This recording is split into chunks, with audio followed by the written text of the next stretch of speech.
దేశమంతా కులగణన జరగాలి, ఎవరెంతో తేలాలి. మోదీ ఆర్ఎస్ఎస్కు ఇది నచ్చదు, అందుకే అడ్డుకుంటున్నారు రాహుల్ గాంధీ. తెలంగాణలో మేము చేసిన కులగణన దేశానికే ఆదర్శం. బీసీలకు 42% రిజర్వేషన్లు చారిత్రాత్మకం. మా సీఎం రేవంత్ మా టీం దృఢ సంకల్పంతో కులగణన చేపట్టారు. 90% మంది బీసీలు, ఎస్సీలు, ఎస్టీలు, మైనార్టీలే అని తేలింది. తెలంగాణలోనే కాదు, అన్ని రాష్ట్రాల్లో ఇదే పరిస్థితి ఉంది.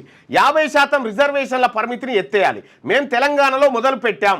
పార్లమెంట్లో మోదీ కులగణన బిల్లు తెస్తే వెంటనే మద్దతిస్తాం. ట్రంప్ టారిఫ్లపై ఆయన ఎందుకు నోరు విప్పుతలే? ఆర్థిక తుఫాను పొంచి ఉంది, కోట్ల మంది నష్టపోతున్నారని ఆందోళన.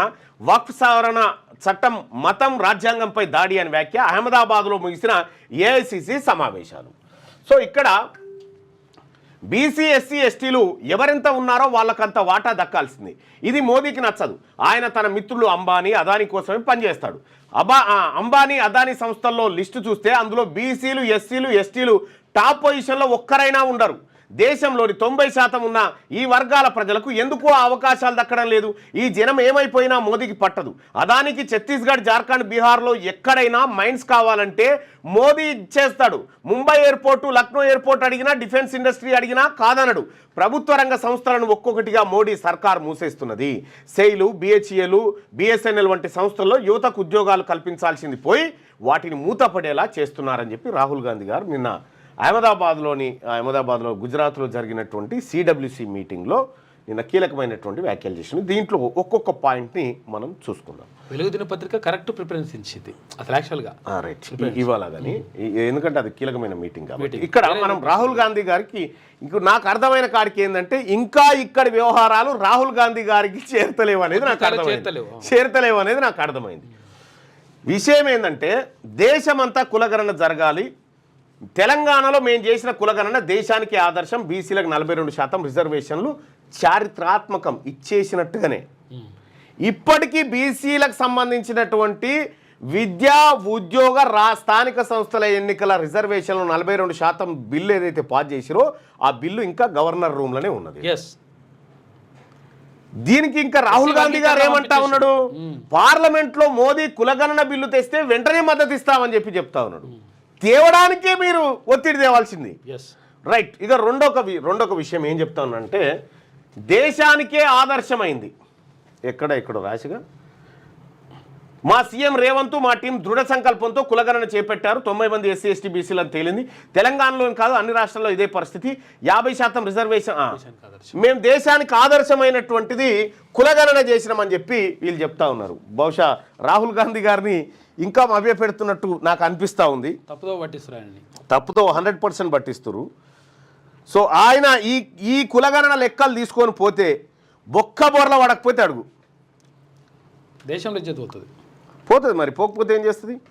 ఇక్కడ మనం గమనించాల్సిన అంశాలు ఏంటి అంటే, ఒకటి ఈ కులగణన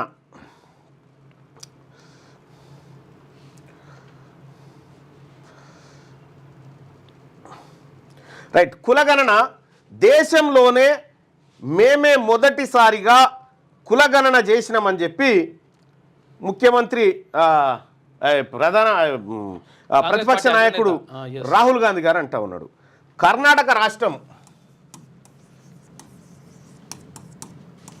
2015లో చేసిరు. 2015లో చేసిరు. ఇప్పటిదాకా నివేదిక బయటికి రాలే.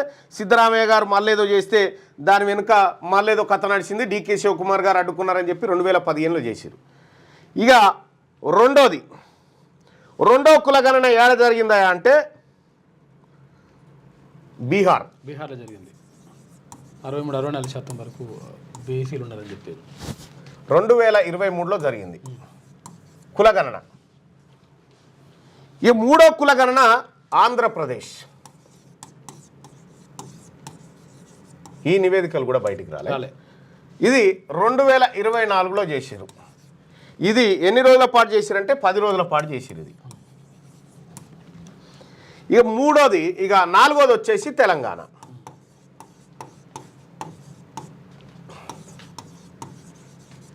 2024లో చేసిరు. ఇవి ఇచ్చేసినాయి. అయితే ఇక మనం గమనించాల్సి దేశానికే ఆదర్శవంతమైనటువంటిదని పాపం రాహుల్ గాంధీ గారికి వీళ్ళు చెప్పినట్టు పాపం ఆయన ఆ భ్రమలో పడి తిరుగుతూ ఉన్నాడు. కావచ్చు అనుకుంటున్నాను. విషయం ఏంటంటే మన కులగణన తప్పు అనేది మన ప్రభుత్వం ఇచ్చిన డేటాలోనే ఉంది. ఎస్, తలసరి ఆదాయం. ఇది దేశానికే ఆదర్శవంతమైన కులగణన అని రాహుల్ గాంధీ గారికి ఏదైతే వీళ్ళు చెప్పిరో, నేను ఒకటి అడుగుతా ఉన్నా, తెలంగాణ రాష్ట్రంలో ఆదర్శవంతమైన కులగణన అంటే ఏంది? ఫస్ట్ మొత్తం తెలంగాణ రాష్ట్రంలో ఉన్నటువంటి ప్రతి తలకాయను వాటి వెనకాల ఉన్నటువంటి కుల మూలాలను లెక్కబెట్టి నివేదిక సమర్పించే టైంలో ఎస్ తెలంగాణ రాష్ట్రంలో గౌడ్స్ ఇగో ఇంతమంది, ఎస్ ఆ గౌడ్స్ ఇగో ఈ నియోజకవర్గంలో ఇంత, ఈ గ్రామంలో ఇంత, ఈ వార్డులో ఇంత, ఇగో తెలంగాణ రాష్ట్రంలో ముదిరాజులు గింతమంది, వాళ్ళు ఇగో ఈ నియోజకవర్గంలో గింత, ఈ జిల్లాలో గింత, ఈ గ్రామంలో గింత, ఈ మండలంలో గింత, తెలంగాణ రాష్ట్రంలో పద్మశాలీలు ఇగో గింత, వాళ్ళు ఇక్కడ గింత, ఇక్కడ గింత, ఈ గ్రామాల్లో ఇంత ఉన్నారని ఈ లెక్క చేయాలి. అవునా? ఏది చేయలేదు. ఈ లెక్క ఏది ప్రపంచానికి తెలియదు. కేవలం బీసీలు 56% మంది ఉన్నారని చెప్పి ఓ టేబుల్ మీద బారేసిరాడు, అసెంబ్లీ టేబుల్ మీద సప్పట్లు కొట్టిరా అవతల పడ్డ గుండుగుత్త లెక్క. దేశానికి ఆదర్శవంతమైనటువంటి సర్వే అయితే ఒక గది అవుతుంది. మరి బీహార్ చేసింది సర్వే, నితీష్ కుమార్ గారు ఆయన చేసినటువంటి సర్వేలో ఎవ్వరు చేయలేదు, మనమే ఇవన్నీ చేసినామని చెప్తా ఉన్నారు కదా. ఈ అబద్ధం మాటలు బంద్ చేయండి మీరు. బీహార్ క్యాస్ట్ సెన్సస్కు సంబంధించినటువంటి డాటా ఇగో ఇది. ఇందులో ఏ కులం వాళ్ళు, ఇక అబ్దల్, అదోరి, ఆంకుడ ఇగో ఇంతమంది ఉన్నారు. ఆంకుడ అంటే సంఖ్య ఎంతమంది ఉన్నారు అనేది. ఇగో అంటే పర్సెంటేజ్. అమాత్ వాళ్ళు ఎంతమంది ఉన్నారు? 2,85,000 మంది ఉన్నారు. ఇద్రీస్ వాళ్ళు ఇంతమంది ఉన్నారు. ఇట్లా కాపీరియా వాళ్ళు గింత, ఇది కవార్ వాళ్ళు గింత, కగాజీ గింత, కాను గింత, ఇట్లా ఏ కులం వాళ్ళు ఎంత ఉన్నారనేది బహిరంగంగా పబ్లిక్ డొమైన్ లో బీహార్ ప్రభుత్వం పెట్టింది. ఇగో ఇది ఆదర్శవంతమైన సర్వే అవుతుంది. ఇవన్నీ ఏ క్యాస్ట్ కి ఏం సంబంధం? కజారు, కటువా, కతోరి, స్వాటికు, సతోరి, గహి, ఇట్లా ఏ కులం వాళ్ళు ఎంతమంది ఉన్నారని క్లియర్గా ఆ కులము, ఆ కులానికి ఉన్న సంఖ్య, వాళ్ళు ఎంత పర్సెంటేజ్ ఉన్నారు, ఇట్లా లెక్కలు పబ్లిక్ డాక్యుమెంట్లో ఉంది. మన డాక్యుమెంట్ ఏది మరి తెలంగాణది? ఇట్లుండాలి. ఇట్లా ఉంటే ఇది ఆదర్శవంతమైన సర్వే అవుతుంది. బహిర్గతం చేసిండు మొత్తం. ఏ ఊర్లో ఎంతమంది ఏ కులం వాళ్ళు ఉన్నారో బీహార్లో నితీష్ కుమార్ బహిర్గతం చేసిండు. తెలంగాణ రాష్ట్రంలో ఈ లెక్క బహిర్గతం చేయలే, సర్వే 100% చేయలే. మూడోది ఏంటంటే అప్పర్ క్యాస్ట్ లెక్కలు పెంచి ఎక్కడికక్కడ సర్వనాశనం చేసి అది చిత్తు కాగితం కూడా పనికిరానటువంటి పేపర్ను రాహుల్ గాంధీ గారి చేతికిచ్చి ఆదర్శవంతమైన సర్వే అని చెప్పిస్తూ ఉన్నారు. వీళ్ళు ఏం చెప్తాం చెప్పు. ఇక ఈ ఆదర్శవంతమైన సర్వేలో ఆదర్శవంతమైనటువంటి ముదిరాజులు ఎంతమంది ఊరో చెప్పు. ఈ ఆదర్శవంతమైన సర్వేలో తెలంగాణ రాష్ట్రంలో వెలమలు ఎంతమంది ఊరో చెప్పు. అది చెప్పరు వీళ్ళు. ఇదంతా డ్రామా. ఈ బీసీ సంఘాల నాయకులను పట్టుకొని ఆహా ఓహో అని గుద్దిపిస్తారు దీంతో వీళ్ళు. ఎందుకంటే వీళ్ళతో ప్రాబ్లం ఏం లేదు కదా. ఏమన్నా ఈ రాష్ట్ర ముఖ్యమంత్రి గారు నేను అడుగుతా ఉన్నా, కులగణన నిజంగా దేశానికి ఆదర్శం అయితే మా కులాల లెక్కలు చెప్పెంతున్నాయి తెలంగాణ రాష్ట్రంలో ఎవరెంతమంది ఉన్నారో చెప్పు చూద్దాం. ఇలా క్లియర్గా చెప్పారు. బీహార్ జాతి ఆధారిత గణాంక్, అదేది కులగణన గణన. మరి ఇక్కడ కర్ణాటక చేసినట్టు, కర్ణాటకలో ఎందుకు మొన్నటిదాకా మొన్న కూడా మళ్ళా వీళ్ళు చేస్తే ఇది కాంగ్రెస్ పార్టీ ఈ నివేదికను కాంగ్రెస్ పార్టీ దొక్కిపెట్టింది. ఇది ఎన్డీఏ సర్కార్ చేసినటువంటిది, ఎన్డీఏ కూటమి చేసినటువంటిది. ఇది పర్ఫెక్ట్గా బయటకు వచ్చింది. ఆంధ్రప్రదేశ్ లెక్క జగన్మోహన్ రెడ్డి సారథ్యంలో బయటికి రాలే. ఏది తెలంగాణ లెక్క ఇప్పటికి బయటికి రాలే. ఇక ఆదర్శవంతమైన సర్వే మనదని చెప్తాం చూడు, నోరుతో నవ్వడేవాడిగా దేశంలో ఈ మూసుకొని నవ్వాలి ఎక్కడి నుంచన్నా రంధ్రాలుంటే. దేశానికి ఆదర్శవంతమైన సర్వే కాదు, దేశంలోనే అత్యంత చెత్త సర్వే. 1931 జనాభా లెక్కలు కులగణన చేసినటువంటి సందర్భంలో ఎమ్యునరేటర్లు ఏ ఊరికి పోయి ఎవరి దగ్గర కలెక్ట్ చేసిందనే పేర్లు కూడా రాసిరల్లా. అది అట్లుండాలి కదా, గది సర్వే. పారదర్శకత. ఈ సర్వేలన్నిటినీ తొక్కిపెట్టుకుంటూ ఈ ప్రజలకు తెలంగాణ రాష్ట్రం రాహుల్ గాంధీ గారు నేను అడుగుతా ఉన్నా, దేశ ప్రజలకు వాళ్ళు ఎంతమంది ఉన్నారో తెలవాలంటావు కదా, మరి తెలంగాణలో ఉన్నటువంటి ముదిరాజులకు ఎంతమంది ఉన్నారో వాళ్ళకి తెలవన్నా వద్దా? తెలంగాణ రాష్ట్రంలో యాదవులు ఎంతమంది ఉన్నారో వాళ్ళకి తెలవన్నా వద్దా?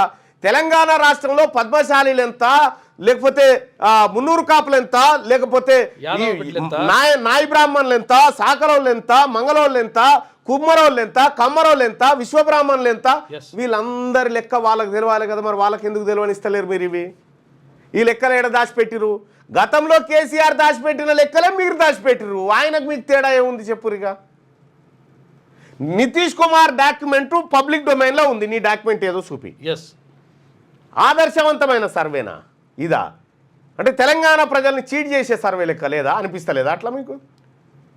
గ్రామాల వారీగా వార్డుల వారీగా పెట్టురు, బయట పెట్టురు. నేనేమంటున్నా, నిజంగా మీరు ఆదర్శవంతమైన సర్వేని అనుకుంటే లెక్కలు బయట పెట్టరు చాలు. ఏ ఊర్లో ఏ కులం వాళ్ళు ఎంతమంది ఉన్నారో లెక్క పెట్టరు. ఆ గ్రామ పంచాయతీ కాడ కడితే వాళ్ళే చూసుకుంటారు కదా ఎంతమంది ఉన్నారు సంగతి. ఉల్టా చెప్తే కూడా తెలిపోతుంది, ఎవడన్నా ఉల్టా చెప్పినా వెళ్ళిపోతుంది. అది బయట పెడతలేరు ఇప్పుడు. ఈ బీసీల లెక్క తేరుడేమో కానీ వాళ్ళ దొంగ లెక్కలు బయట పడతాయి కదా ఇప్పుడు వచ్చిన బాధకు. అది ఇది ఆదర్శవంతమైన సర్వే అని చెప్పి రాహుల్ గాంధీ గారు చెప్తా ఉంటే, రాహుల్ గాంధీ గారు రేపు పొద్దుగాల మీరు ఈ సర్వే రిపోర్ట్ను పట్టుకొని జనంలోకి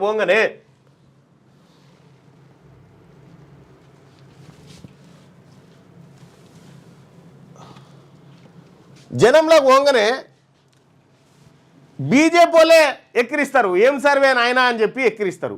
మన సర్వేలోనే మనం ఇచ్చినటువంటి సోషియో ఎకనామిక్ అవుట్లుక్ 2024-25 బుక్కులో మనమే 4,21,00,000 మంది జనాభా తెలంగాణ రాష్ట్రంలో ఉన్నారని మన ప్రభుత్వమే రాసి, మన ప్రభుత్వమే తెలంగాణ జనాభా 3,70,00,000 అని చెప్తే 51,00,000 మంది ప్రజలు ఎటుపోయిర్రు, ఏమైపోయిర్రు?